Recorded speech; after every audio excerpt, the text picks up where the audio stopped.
The following narrative is based on unproven theories and is presented solely for entertainment purposes. The house was already empty when the locks were changed. Not abandoned, empty. Furniture gone, papers burned, a single room sealed from the inside. And in the basement, behind a false wall that should not have existed, a cabinet bolted to concrete remained. It had not been listed. It had not been inventoried. Someone had forgotten it, or someone had hoped it would never be found. The mistake was not that the mansion still stood. The mistake was that it had ever been used that way. By the time the files surfaced, the damage had already spread. Decisions made elsewhere had collapsed. Reputations had hardened into myths. The public version had survived intact, polished and simplified. But this place, this structure, had absorbed what could not be admitted. The walls had been used as storage for errors that did not fit the story. What made it worse was that this was not the first time something had been hidden there. Long before the estate was closed, before the staff were dismissed quietly instead of publicly, deliveries had arrived without documentation. Night schedules changed. Rooms were repurposed without permits. There were weeks when no guests were allowed past the East Wing, followed by months where no one was allowed near the grounds at all. The official explanation shifted every time it was asked. What remained consistent was the cost.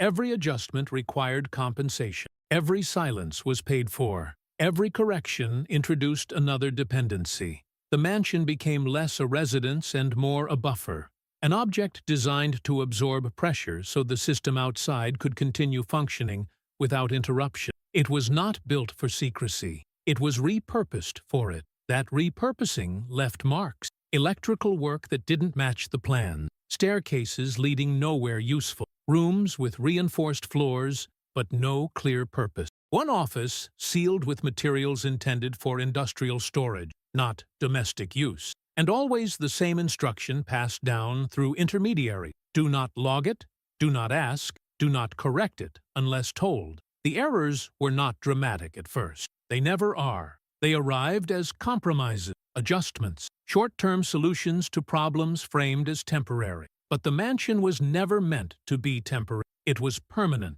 and permanence is what turned concealment into accumulation. By the time the sealed cabinet was discovered, the consequences were already distributed elsewhere. Careers had ended without explanation. Partnerships dissolved without records. Entire projects vanished from public timelines as if they had never existed. The mansion did not cause these outcomes. It stored them. That is what made it dangerous. Because once a structure becomes a repository for mistakes, it begins to shape behavior. People act differently around it. They bring it things. They return to it. They assume it will hold what they cannot. And eventually, they stop remembering exactly what they put inside. The cabinet contained copy, not original. Memos rewritten after the fact. Financial transfers rerouted through intermediaries that no longer existed. Handwritten notes summarizing conversations that were never supposed to be documented. None of it was explosive on its own. That was the point. Each item looked survivable. Each could be explained away if isolated. Together, they formed a pattern that should not have been allowed to exist. What nobody anticipated was that the pattern would outlive the decision-maker. When the founder stopped visiting the mansion, the assumption was that the chapter had closed. The house became symbolic instead of functional, a relic, a monument. But the processes it had enabled did not stop. They simply moved outward, relying on the assumption that what had been done before could remain unexamined. That assumption failed the moment the cabinet was opened, not because it revealed a single fatal act, but because it demonstrated repetition. The same type of decision made again and again under slightly different conditions. The same justification reused, the same risk deferred. The mansion had not concealed one mistake. It had normalized many.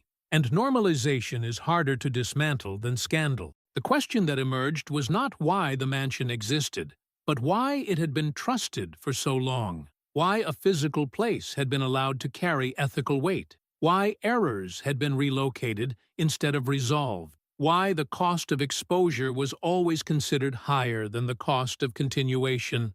Those questions did not point forward. They pointed backward, toward an earlier moment when a choice had been framed as necessary, manageable, contained. Toward a time when the system still believed it could outrun its own consequences. Toward a decision that felt small enough to hide, but permanent enough to require a mansion to hold it. The file did not answer those questions. It made them unavoidable. And the house, silent and intact, remained exactly where it had always been, waiting for the next mistake to be placed inside. The cabinet should not have mattered anymore. By the time it was opened, the people who authorized its contents were either gone or insulated by time. Policies had shifted. Language had softened. The public record had stabilized into something clean enough to repeat. Whatever damage had once existed was assumed to be historical, contained by age, diluted by success. That assumption was the second mistake. What the file revealed was not intent, but momentum. Each document pointed to a decision that had already been justified elsewhere. No single page proved malice. None needed to. Together, they showed how often the same risk had been accepted because the last time it hadn't collapsed everything. Survival had been mistaken for validation. The earliest entries were the most restrained, short summaries, conditional approvals, language built to allow retreat, if necessary. Temporary appeared repeatedly, attached to arrangements that quietly became permanent. What was meant to bridge a gap became a habit. What was meant to be reviewed became inherited. The mansion made that inheritance possible, because once a process has a place to go, once there is a room where unresolved matters are sent, it stops demanding resolution. The system adapts around concealment. Meetings become shorter. Questions become less specific. Responsibility becomes diffuse enough to survive scrutiny. The physical distance created by the estate was not accidental. It allowed separation without rupture. That separation had a cost that did not appear on any ledger. Executives began making decisions under the assumption that correction could always be deferred. If something went wrong, it would be moved. If a partnership soured, the records would be stored. If a legal ambiguity arose, it would be isolated until circumstances improved. The mansion absorbed uncertainty, which made uncertainty easier to produce. This is how risk compounds quietly, not through recklessness, but through consistency. The same workaround reused, the same justification applied, the same belief that control still existed because collapse had not yet occurred. The file showed patterns of escalation disguised as maintenance, each adjustment slightly larger than the last, justified by the stability of what came before. One memo summarized it without realizing what it admitted. No action required at this time. Conditions unchanged. They were never unchanged. What changed was scale. What changed was dependence. Projects that should have been abandoned were reclassified as strategic. Losses were reframed as investments. Failures were renamed experiments. And because the public narrative remained intact, internal pressure shifted away from accountability and toward preservation. Preservation of image, preservation of momentum, preservation of the idea that success erased the need for correction. The mansion became essential not because it hid wrongdoing, but because it protected continuity. It allowed the enterprise to move forward without interruption, carrying unresolved decisions like ballast, heavy, invisible, stabilizing, until suddenly they weren't. The file included correspondence from people who no longer remembered sending it, notes written in confidence that later contradicted public positions, financial structures designed to exist only until conditions improved, still operational years later. Each item alone was survivable. The danger lay in their coexistence. They relied on each other. Remove one, and the others become visible. Question one, and the logic of the rest begins to unravel. The mansion had not been designed to conceal evidence. It had been designed to prevent comparison, to keep errors from ever sitting next to each other long enough to resemble a system. That design worked longer than anyone expected, until a routine audit requested clarification on a transfer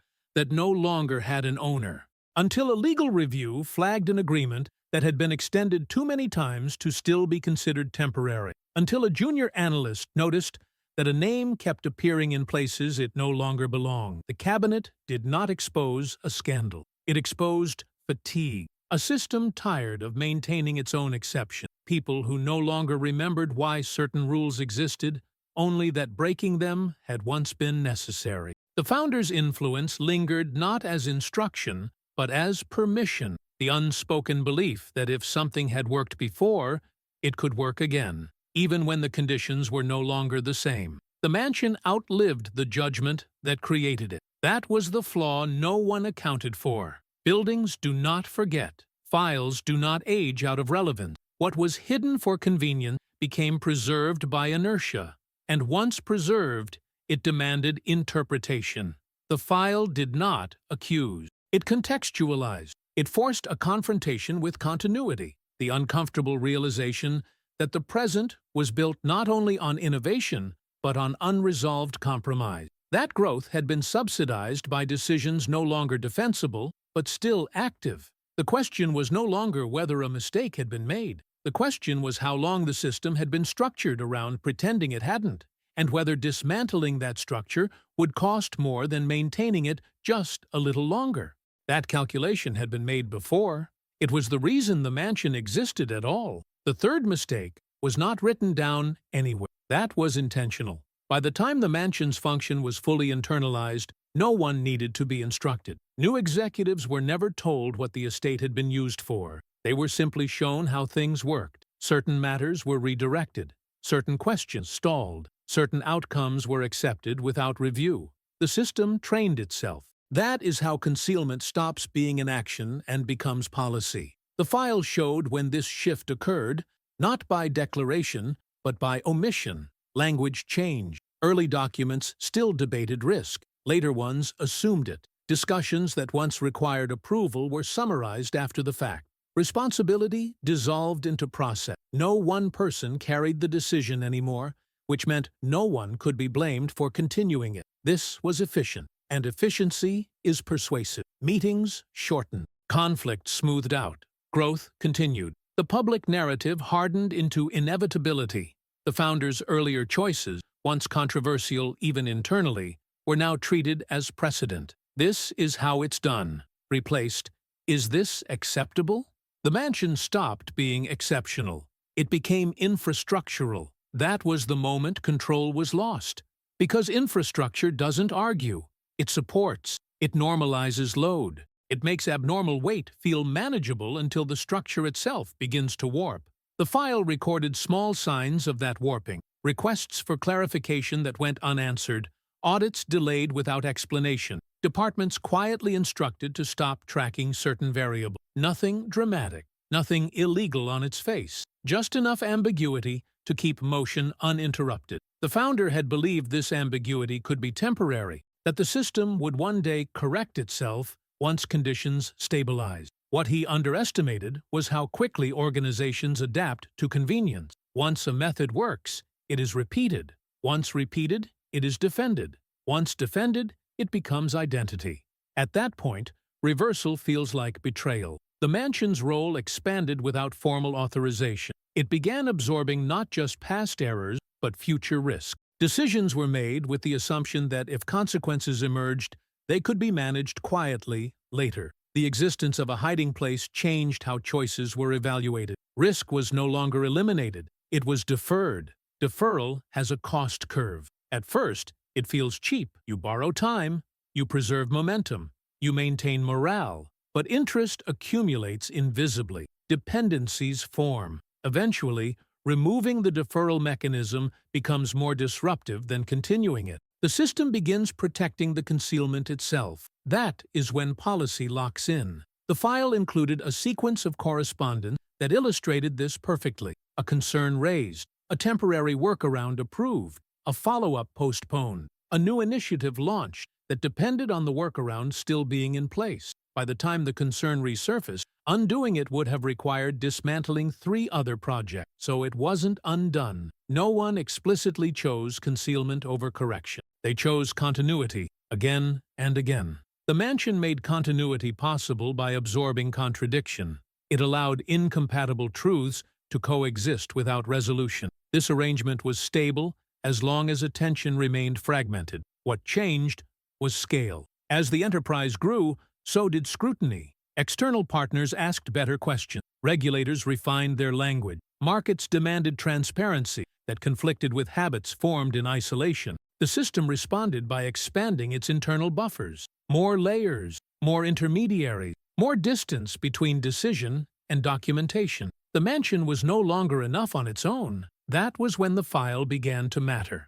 Not because it revealed wrongdoing, but because it documented the evolution from exception to rule. It showed how a single location, initially justified as a safeguard, had reshaped behavior across an entire organization. The founder's mistake was assuming that secrecy could be compartmentalized. It can't. Once concealment proves useful, it spreads, not as conspiracy, but as culture. People learn what not to ask. They learn which outcomes are preferred. They learn that some problems are solved not by fixing them, but by relocating them. The mansion taught that lesson quietly, and when the founders stepped away, whether by choice or necessity, the lesson remained. Others inherited it without understanding its origin. They followed patterns without questioning their purpose. The file captured this inheritance in marginal notes and procedural shortcuts, each one small enough to ignore, until they weren't. The danger was no longer exposure. It was dependency. Too much depended on the assumption that unresolved issues could remain unresolved. Too many structures leaned on that support. Removing it would have caused visible collapse. That realization triggered a new phase. Not correction, but containment. Efforts shifted from managing mistakes to managing discovery. Access tightened. Language standardized. Internal narratives aligned. The mansion became symbolic again, but the behavior it enabled had already dispersed. You could shut down the building. You could not shut down what it had taught. The file did not accuse the founder of malice. It indicted his confidence. The belief that control could be maintained indefinitely, that mistakes could be isolated without consequence, that a single place could hold what an entire system refused to confront. By the time that belief was challenged, it was no longer his decision to make.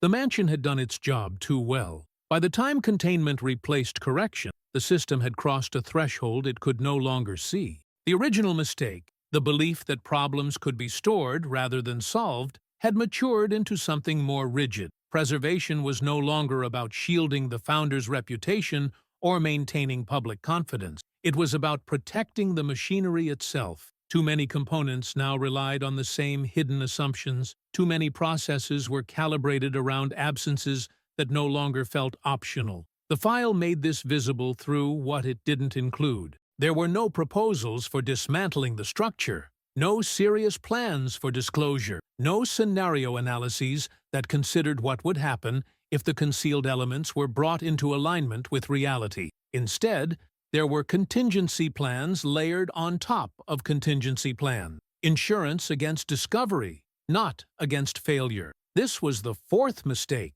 Once an organization begins protecting continuity at all costs, it stops distinguishing between survival and success. Motion becomes the goal. Growth becomes proof. And anything that threatens either is treated as external, even when it originates internally. The mansion had become irrelevant as a location, but essential as a concept. It represented the idea that contradictions could be managed indefinitely through distance and delay. When the building stopped being actively used, its function migrated into procedures, committees, and informal understanding. The system no longer needed walls. It needed silence. Employees learned which reports were non-essential, which metrics were tracked but never escalated, which concerns were acknowledged verbally and forgotten immediately afterward. None of this required coordination. It emerged naturally from repetition. The file showed how often phrases like "out of scope" and "not actionable at this time" appeared in response to the same unresolved issues. These phrases were not evasive on their own. They became evasive through accumulation. The cost appeared first, at the margin. Turnover increased in roles closest to the inconsistency. Talented people left without clear explanation. Exit interviews were summarized, then archived, then ignored. Their departures were framed as individual mismatches rather than signals of structural strain. That framing protected leadership from discomfort. But discomfort was simply deferred, not eliminated. As the enterprise expanded, the distance between decision-makers and consequences widened. Outcomes were abstracted into dashboards. Risks were translated into probabilities. Human impact became a footnote. The mansion's original purpose, to isolate discomfort, had been achieved at scale. The file documented moments where this abstraction nearly failed. A project halted abruptly after external scrutiny exposed an inconsistency no one internally could explain anymore. A partnership dissolved because trust eroded faster than negotiations could repair it. A legal settlement quietly closed a matter that should never have existed in the first place. Each incident was handled. None were integrated. Handling is not learning. Learning would have required revisiting the assumptions that made these incidents possible. It would have required questioning why certain shortcuts existed, why certain records were incomplete, why certain risks were tolerated repeatedly. That inquiry threatened continuity, so it was avoided. Instead, the system doubled down on management. More oversight layers were added, each one further removed from origin points. Compliance frameworks expanded, but focused on procedure rather than substance. Audits measured adherence to rules that had been designed around concealment, not clarity. The appearance of rigor increased as actual understanding declined. This created a paradox the founder never anticipated. The more effort spent maintaining stability, the less adaptable the system became. Flexibility was replaced by fragility, disguised as robust. Any challenge that could not be absorbed quietly now risked cascading effect.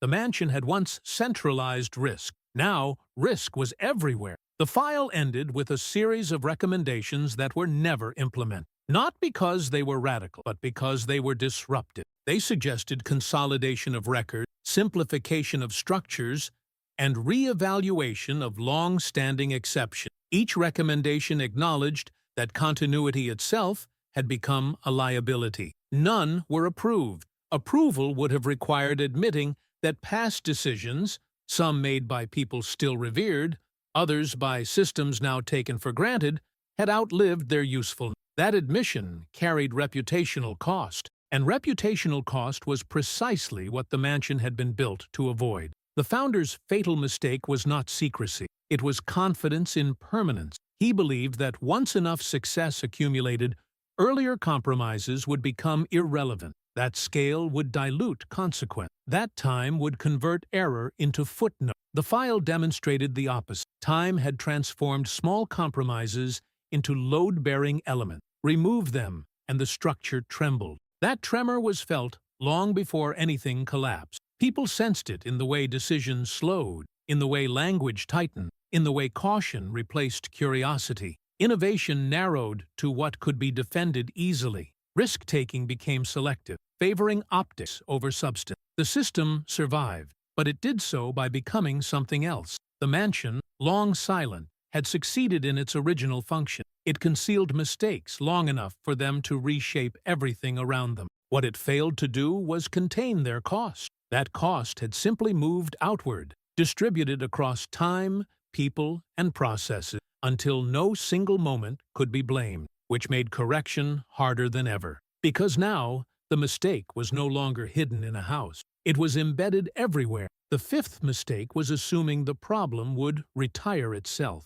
When the founder's influence finally receded, there was a quiet confidence that the system would naturally recalibrate. New leadership would bring new standards. Old habits would fade. The mansion, physical or symbolic, would become irrelevant as generations turned over. That confidence was misplaced. What the file made clear was that nothing had actually been handed down, nothing explicit, nothing documented, and yet everything had been inherited, not as doctrine, as reflex. People did not need to know why certain practices existed, continue them. They only needed to see that challenging them came with friction, while preserving them came with ease. Inheritance without acknowledgement is the most stable form of continuity. The new generation of decision-makers believed they were operating in a cleaner system. Policies had been updated. Language had evolved. Transparency had become a value statement rather than a risk.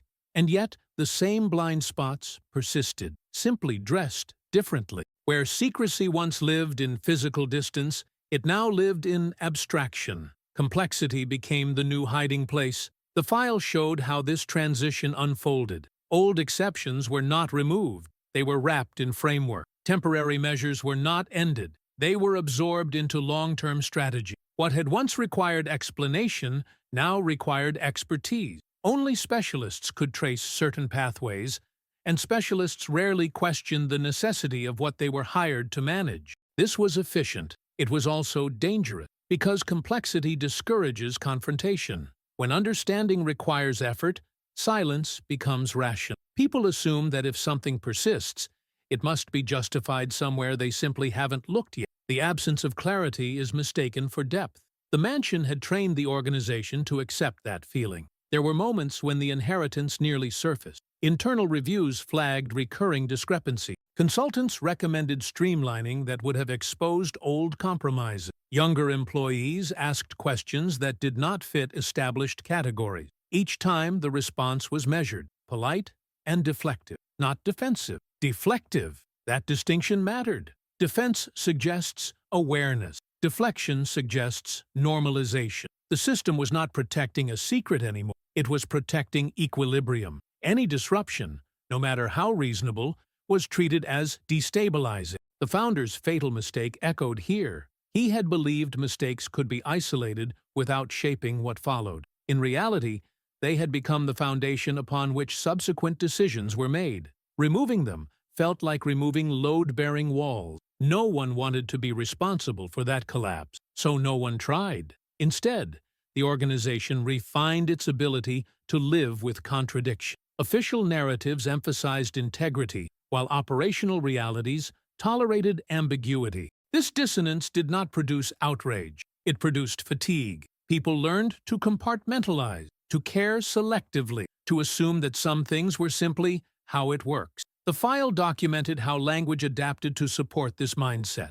Words like alignment, optimization, and risk management replaced older, more concrete terms. Problems were no longer problems. They were trade-offs. Failures were not failures. They were learning. And learnings, by definition, did not require reversal. They required presentation. The inheritance reached its most subtle form when even critics began using the same vocabulary. They framed objections within the system's logic, unintentionally reinforcing it. Arguments focused on efficiency rather than ethics, optics rather than substance. The conversation narrowed until only acceptable concerns could be raised. Anything deeper felt impractical. The file did not portray villains. It portrayed systems drifting under their own weight. People acting reasonably within constraints they did not create, sustaining patterns they did not fully understand. The founder's presence lingered not as authority, but as architecture, an invisible one. The mansion no longer existed as a place to visit, but as a way of thinking. Problems could be relocated, delayed, reframed. As long as motion continued, resolution could wait. And waiting felt safer than disruption, until it didn't. The first real fractures appeared not as scandal, but as inefficiency. Projects slowed inexplicably. Coordination required more effort than outcomes justified. Trust eroded quietly between departments that could no longer reconcile their data. No one traced these issues back to origin. They treated them as modern complications. They were not. They were legacy. The file's final section before closing did not offer solution. It posed a single observation. Systems built to conceal mistakes eventually lose the ability to distinguish between stability and stagnation. When that happens, preservation becomes indistinguishable from decay. The inheritance was never about secrecy. It was about avoidance. Avoidance of reckoning. Avoidance of re-evaluation. Avoidance of the uncomfortable truth that continuity had been purchased at the expense of adaptability. The founder had accepted that trade-off once, believing it temporary. His successors accepted it unknowingly, believing it normal. That was the quiet tragedy embedded in the file. Not that mistakes were made, but that they were passed on, intact, as invisible conditions of success. And no one could remember how to operate without them. The sixth mistake was waiting for a clean moment that never arrived. By the time exposure became a real concern, the system was too entangled to unravel quietly. What had once been a contained set of compromises was now distributed across departments, contracts, and expectation. No single disclosure could resolve it. Any attempt to surface the truth risked triggering consequences far beyond the original decision. That realization paralyzed action. The file captured this paralysis not through panic, but through delay. Meetings scheduled and rescheduled. Reviews commissioned and narrowed. External advisors brought in, then constrained by scope.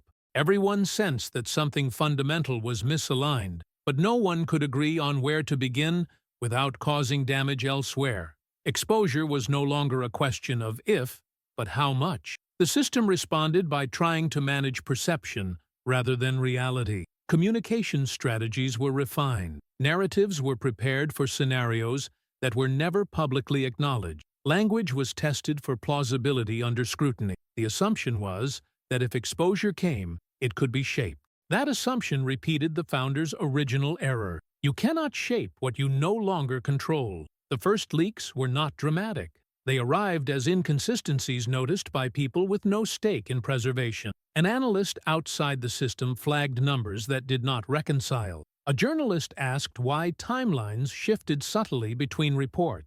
A partner requested documentation that no longer existed in complete form. Each inquiry was handled competently. Answers were provided, clarifications issued, but each response required additional explanation elsewhere. The effort to maintain coherence grew heavier with every interaction. The mansion's logic, deflect, defer, relocate, failed in the open. Because openness collapses distance. It forces comparison. It places fragments side by side until patterns emerge on their own. What had once been survivable in isolation became indefensible in aggregate.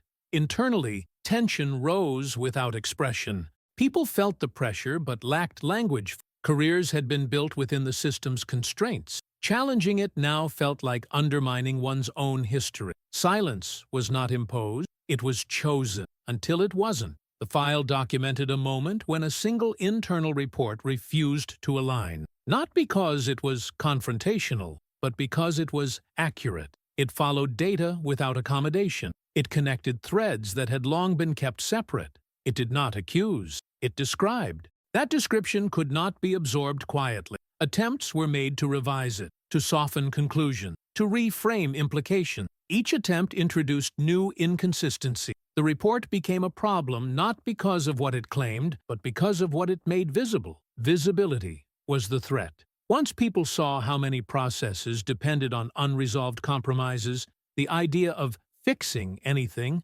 became destabilizing. There was no clear boundary between past and present mistakes. No safe cutoff where responsibility could end. Exposure risked implicating decisions still in effect. The founder had once believed that time would blur accountability. Instead, it had multiplied it. The system faced a choice it had avoided for decades: acknowledge the inheritance or continue managing the appearance of coherence until something broke. Neither option promised safety. One threatened reputation, the other threatened functionality. The file ended before the choice was resolved. That absence was telling. It suggested that the system stalled at the moment decision became unavoidable. That momentum, once its greatest strength, had become its primary weakness. Movement without direction had carried it into a space where even delay had consequences. The mansion's final role was not concealment. It was precedent. Everything about the system's response to impending exposure